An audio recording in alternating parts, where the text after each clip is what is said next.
ఓం నమ శివాయ. బసవన్న బయట ఉంటే అక్కడి నుంచి తెచ్చి నాసిబాబా ప్రతిష్ట చేసి బసవన్న కంప చెట్లలో ఉండే అది కంప చెట్లలో ఉంటే ఆడకెళ్ళి ఒక 5-6 మందిని కొనుక్కొచ్చి ఇక్కడ ఊక కింద పెట్టి పోయిండు. పోయిన తర్వాత ఒక నెల అయిన తర్వాత ఆ స్వామి వచ్చి నాసిక్ బాబా వచ్చి ప్రతిష్ట చేసిండు. పురాతన గుడి, ఇప్పటి గుడి కాదు, పాత తరాల గుడి. 600 సంవత్సరాల క్రితమే ఇక్కడ శివుడు నందీశ్వరుడు ఒక దగ్గరే స్వయంభూగా వెలిసిన దేవాలయం. నాడు శిథిలమైపోయిన ఈ దేవాలయాన్ని మళ్ళీ పునర్నిర్మాణం చేశారు. ఒకప్పుడు ఇక్కడ స్వయంభూగా వెలిసిన ఈ వనముల బసవేశ్వర స్వామి దేవాలయాన్ని కొంతమంది దొంగలు దేవాలయం లోపల లింగాన్ని కదిలించి ఖజానా దొరుకుతుందేమోనని వెతికారు. కానీ ఇక్కడ ఎంత తవ్వినా గాని ఏమి దొరకకపోవడంతో ఆ కోపంతో అక్కడ ఉన్న బసవన్నను తీసుకొని గుడికి కొద్ది దూరంలో వదిలేసి వెళ్ళిపోయారు.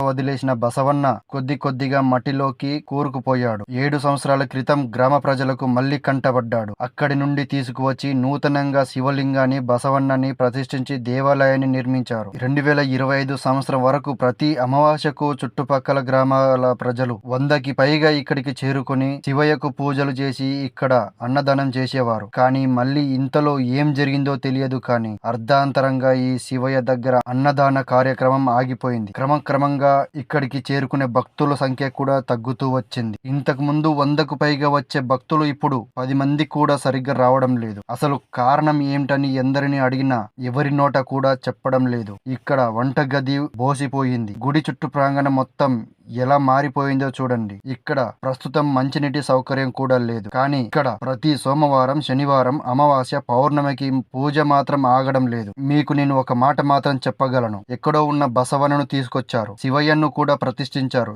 దేవాలయాన్ని నిర్మించారు, వంటశాల కూడా నిర్మించారు. ఇక్కడికి దూరం నుండి వచ్చిన భక్తులకు కూడా రూమ్ ఏర్పాటు చేశారు. కానీ మళ్ళీ ఏం జరిగిందో తెలియదు. మనం ఇంత కష్టపడి నిర్మించుకున్న ఈ దేవాలయాన్ని ఒకప్పుడు పాత దేవాలయం లాగా శిథిల వ్యవస్థలోకి మనమే నెట్టేస్తామేమో అని భయమేస్తుంది. ప్రతి ఒక్కరూ తలా ఒక చెయ్యి వేస్తే నేడు ఈ దేవాలయాన్ని ఇంతవరకు తీసుకొచ్చాం. ఇక ముందు కూడా ఈ దేవాలయంలో ఎటువంటి కార్యక్రమం కూడా ఆగకుండా ఉండాలంటే మళ్ళీ మనమంతా ఏకమవ్వాలి. మరి ఈ వీడియో మీద మీకు ఎలాంటి సందేహం ఉన్నా కామెంట్ లో నాకు తెలియజేయండి. ఓం నమో పార్వతీపతే, హర హర మహాదేవ, శంభో శంకర.